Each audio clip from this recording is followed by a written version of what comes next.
अस्सलामुअलैकुम। क्या हाल है आप सबके? उम्मीद है सब खैर खैरियत से होंगे। अल्लाह ताला हमेशा हम सब को अपने हिफ्ज़ व अमान में रखे, आमीन सुमा आमीन। और जनाब, ये आज मैं कहाँ से वीडियो का आगाज़ कर रही हूँ? आज मैं कर रही हूँ अपनी कचरे वाली बाल्टी से। कचरा जो है वो काफ़ी सारा इकट्ठा हुआ हुआ था, सारी बाल्टियाँ भरी हुई थी। तो बेटी से मैंने कहा कि डाल दो ला के, जो बड़ी बाल्टी है, हमारा स्टोरेज बॉक्स है कचरे का। तो वो जो है वो लेके आई है, लेकिन क्योंकि काम कर रही थी और ज़बरदस्ती मैंने उठाया था तो लापरवाही से उसने फेंका और सारा कूड़ा नीचे फेंक के चली गई है। और जनाब, उसके पास बिल्कुल टाइम नहीं था कि वो उसको सही करती, और मुझे कह गई है कि अम्मा आप इसको सही कर दे, इसके बदले मैं कोई और काम कर दूँगी। मैं क्या, चल यार खुश रह, तू जाओ और अपना काम करो और मैं कर देती हूँ। मैंने तो करना ही है, वो ना भी करे तो फिर भी मुझे तो करना ही पड़ता है हर हाल में। और ये सारा कचरा समेट लेते हैं। ओवरफ्लो हो गया था, हालांकि जगह थी बाल्टी में, अगर दबा के डालते तो गिरना नहीं था, लेकिन जो काम एक्स्ट्रा बढ़ना हो वो आपको पता है हमेशा बढ़ ही जाता है और आपको फिर वो करना पड़ता है। खैर जी, इसको अच्छे से मैं कर लेती हूँ। पहले इसको इकट्ठा कर लेते हैं और फेंकते हैं, और इसके बाद जनाब बाकी काम की प्लानिंग करते हैं। धोने तो मैं बर्तन आई थी, लेकिन बर्तन तो खैर बहुत पीछे रह गए। जाहिर है इतने कूड़े में कौन बर्तन धो सकता है। बस जनाब इसको इकट्ठा करती हूँ और उसको आवाज़ देती हूँ, उठना तो उसको एक दफ़ा और पड़ेगा, और ये कूड़ा जो है वो बाहर रख के आएगी। और मैं जो हूँ इसमें नया शॉपर डाल के और जो काम करने आई थी उसको करते हैं। एक बाल्टी रह गई थी जो इसके जहन में नहीं थी। देख ले मैंने कितनी सलीका मंदी से डाला है शॉपर ऊपर करके, और सारा कूड़ा इसमें अब आसानी से आ गया।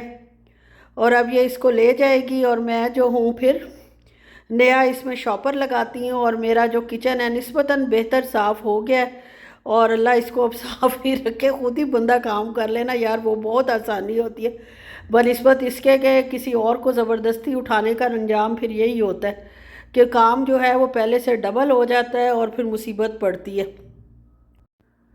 बस जनाब ये काम फिनिश हुआ है, इसके बावजूद भी देख लें टिशू एक रह गया है जो मैंने बाद में उठाया था। और उसके बाद जनाब ये बर्तन धो लेते हैं। बर्तन तो माशाल्लाह बाबरकत बर्तन होते हैं और हर वक्त ही माशाल्लाह सिंक में मौजूद होते हैं, और इसी से सिंक में बरकत होती है। और अब जनाब मुझे क्या चाहिए जो मैं ये खोल रही हूँ? मैं लेने आई हूँ टी बैग्स। टी बैग्स ख़त्म थे, इसको निकालती हूँ। ये स्ट्रॉन्ग टी बैग्स हैं, इस दफ़ा स्ट्रॉन्ग लिए हैं, वरना यहाँ बहुत हल्की चाय मिलती है जो दो मतलब टी बैग्स डालने पड़ते हैं फिर जाके कोई अच्छा सा टेस्ट निकलता है। या आप बहुत छोटा कप चाय पिएँ तो उसमें एक टी बैग ही काफ़ी होता है। लेकिन क्योंकि इस दफ़ा ये मुझे मिल गए थे स्ट्रॉन्ग टी बैग्स, ऑफ़र में भी थे, और वैसे मुझे ऑफ़र वाली चीज़ें ज़्यादा नज़र आती हैं। पड़े तो ये नॉर्मल हालात में भी होते होंगे, लेकिन मुझे नज़र ही जो है वो ऑफ़र वाली चीज़ों पर ज़्यादा मेरी नज़र पड़ती है। बहरहाल जी इसको खोलते हैं और इसको भर लेते हैं। 100 टी बैग्स होते हैं इसमें, 50 मैं इसमें डालूँगी घुसा घुसा के, और 50 जो है वो फिर इंशाल्लाह मुस्तकबिल के लिए रख देंगे। और बेटी मेरी तो छोटे कप में भी 2 टी बैग्स डाल के दूध पीती है, उसे दूध का जायका ही पसंद नहीं है अल्हम्दुलिल्लाह। और उसके बाद जनाब जो मैंने बीफ बर्गर बनाए थे उसमें जो पैटीज़ कीमा बचा था उसके पैटीज़ ऊपर डाल लिया, और उसको मैंने फ्रोज़न कर लिया, फ्रीज़ कर लिया, फ्रोज़न कर लिया, फ्रीज़ कर लिया। और अब इसको निकाल कर मैं पैकेट में डालती हूँ। और उसके बाद जनाब इसका क्या करते हैं, इसको फ्रीज़र में रख दूँगी। और ये मैं किस लिए ख़ाली कर रही हूँ, मुझे गार्लिक ब्रेड बनानी है, और गार्लिक ब्रेड बनाने के लिए मुझे ये प्लेट चाहिए थी, और प्लेट के ऊपर ये चाहिए था पेपर भी। अब मैं नया जो फॉइल लगाने से बेहतर है इसी को यूज़ कर लूँ। गार्लिक ब्रेड बनाने के लिए मैंने 2 टेबलस्पून बटर लिया है एट रूम टेम्परेचर, और उसके बाद मैं 1 टेबलस्पून भरकर इसमें गार्लिक पाउडर डाल लूँगी। आप फ्रेश गार्लिक भी डाल सकते हैं, लेकिन फ्रेश गार्लिक का वो टेस्ट नहीं होता। टेस्ट तो खैर बहुत अच्छा होता है, लेकिन उसमें थोड़े थोड़े से चंक्स रह जाते हैं जो कि घर में हमारे कोई पसंद नहीं करता। तो इसलिए मैंने जो है वो पाउडर लिया और इसको अच्छे से मिक्स करके गार्लिक बटर बना लेते हैं। और इसके अलावा मुझे गार्लिक ब्रेड के लिए चाहिए होगा बेसिल। बेसिल पाउडर है ये मेरे पास, ड्राइड बेसिल है, अगर किसी के पास फ्रेश बेसिल हो तो वो भी इसको यूज़ किया जा सकता है। इसके अलावा जनाब मुझे चाहिए फ्रेंच जो है लोफ चाहिए ब्रेड का, जो कि असल ब्रेड तो इसी से ही बनती है। असल जो गार्लिक ब्रेड है वो इसी फ्रेंच लोफ से बनती है, लेकिन अब तो खैर डबल रोटी पर भी, ब्रेड पर भी, बन पर भी हर चीज़ पे काम चला लेते हैं कि चीज़ भी यूज़ हो जाती है और ज़ाया भी नहीं जाती। लेकिन ये मिलती भी खैर यहाँ से तो आसानी से मिल जाती है, पाकिस्तान में थोड़ा सा मुश्किल होता है। और खैर इतने कोई रोज़ रोज़ बनती भी नहीं है, बहुत अरसे बाद ही मैं बना रही हूँ। जब मेरी बेटी थी बड़ी, उसको शौक़ था और इसके बाबा ऐसी चीज़ें शौक़ से खाते हैं, तब मैं अक्सर बना लेती थी ये चीज़ें और ख़रीदती भी रहती थी, ब्रेड लोफ वग़ैरह फ्रेंच। लेकिन ये है कि अब बहुत अरसे बाद मेरे हस्बैंड ने फरमाइश की तो उनके लिए ये बनाया जा रहा है, और हाफ़ लोफ की बना रही हूँ, 4 बनेंगी इसकी मेरे गार्लिक ब्रेड्स। अब सबसे पहले हम जो गार्लिक बटर है वो चारों ब्रेड्स पे फैला देते हैं अच्छे से, और कतरा भी हमने ज़ाया नहीं करना, अच्छी तरह उसको पूंछ पाँच के और अच्छे तरीके से उसको जनाब लगा लेते हैं जो थोड़ा बहुत बचा बचाया है, क्योंकि मोटा मोटा होने से कोई रह ना जाए। इतना बटर तो हर के मतलब जब आपने कोई चीज़ खानी है तो उसका सही टेस्ट वाकई आना चाहिए। और ज़ाया करने की तो मुझे समझ नहीं आती कि ज़ाया करने का फ़ायदा क्या है, जिस्म ज़ाया हो जाए। हम बचे हुए खाने सब कुछ इतने शौक़ से खा लेते हैं कि ज़ाया ना हो चीज़। खैर हमारा मज़हब भी कहता है कि फेंकने से गुनाह होता है, लेकिन उसी वक्त खाना ज़रूरी नहीं होता, बंदा बाद में भी रख के खा सकता है। लेकिन मेरा जैसा वहमी बंदा के छोटी छोटी चीज़ें फ्रिज पे पड़ी हुई हैं और भरी हुई हैं, तो उससे बेहतर है अभी खा के ख़त्म करो। और इसके बाद जनाब इस पर मोज़रेला चीज़ मैंने अच्छे से लगा दिया, और उसको लगाने के बाद इसके ऊपर जनाब बेसल लीव्स जाएंगे, उसको स्प्रिंकल करते हैं अच्छे से, ताकि इसकी खुशबू बहुत अच्छी आती है। और फ्रेश की तो खैर क्या ही लाजवाब खुशबू होगी। मैंने खैर कभी फ़्रेश यूज़ नहीं किया, लेकिन बाकी चीज़ें जो फ़्रेश यूज़ करते हैं उनकी खुशबू ज़्यादा अच्छी और ज़्यादा देर पा होती है बनिस्बत इसके जो हम पाउडर वगैरह यूज़ करते हैं। बस जनाब ये हमारी तैयार हो चुकी है, इसको ओवन में डालते हैं 200 सेंटीग्रेड पे। आधा घंटा पहले ओवन मैंने गरम कर लिया था और 10 से 15 मिनट के लिए मैंने ओवन में इसको छोड़ दिया है। और बार बार इसको देख रही हूँ, इसलिए कि बहुत अरसे बाद बना रही थी, इतना कॉन्फिडेंस नहीं था कि कितनी देर में तैयार होगी, एग्जैक्ट टाइम यानी पता नहीं था। खैर जनाब 10 से 15 मिनट के दरमियान 12-13 मिनट में मेरी गार्लिक ब्रेड जो है वो माशाल्लाह तैयार हो गई है। और आप भी देख लें कितनी अच्छी मज़े की तैयार हुई है। और इसके ऊपर जनाब चीज़ भी मेल्ट हो गया और उसकी लाइनें भी बन रही थी।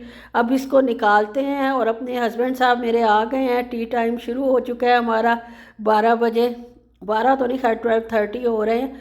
और उसके बाद जनाब 3 ब्रेड्स लाए, उनको देती हूँ और एक अपने लिए रख लेती हूँ। छोटी बेटी को तो आपको हर चीज़ खाना मना है, वो जनाब ऐसे अवॉइड करती है चीज़ों से जैसे अल्लाह माफ़ करे। खैर ये जनाब 1 पीस मेरा और ये 3 ले जाके उनको देती हूँ। और अक्सर वो 2 ही खाते हैं, लेकिन क्योंकि ये फ़्रेश बनी हुई है, ताज़ी है और उनको पसंद आएगी, फ़्रेश चीज़ वो शुरू से पसंद करते हैं, तो इंशाल्लाह शौक़ से ही खा लेंगे, उम्मीद तो है।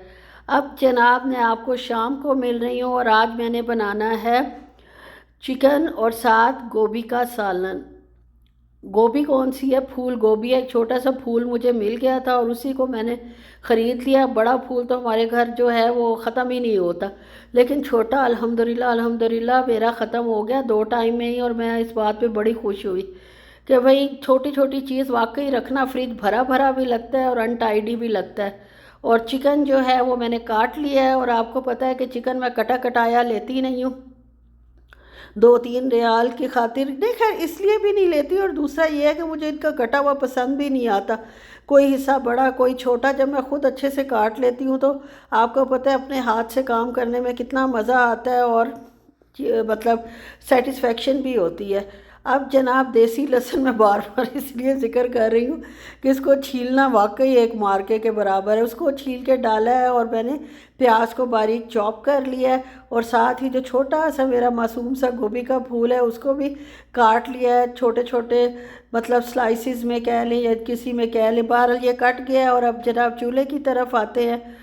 कढ़ाई में ऑयल डाला है, उसको गर्म किया है, और उसमें लहसुन और जनाब जो प्याज चॉप किया था वो डाल दिया। चिकन में मैं ये ज़ाहिर है हर चीज़ जो है वो चॉप करके डालती हूँ ताकि मोटी मोटी खाने के दरमियान मुंह में ना आए। इसके बाद जनाब इसमें चिकन डाला है, जब वो लाइट ब्राउन हो गया, चिकन को भी लाइट ब्राउन कर लिया और साथ ही मैंने डाल दिया है टमाटर।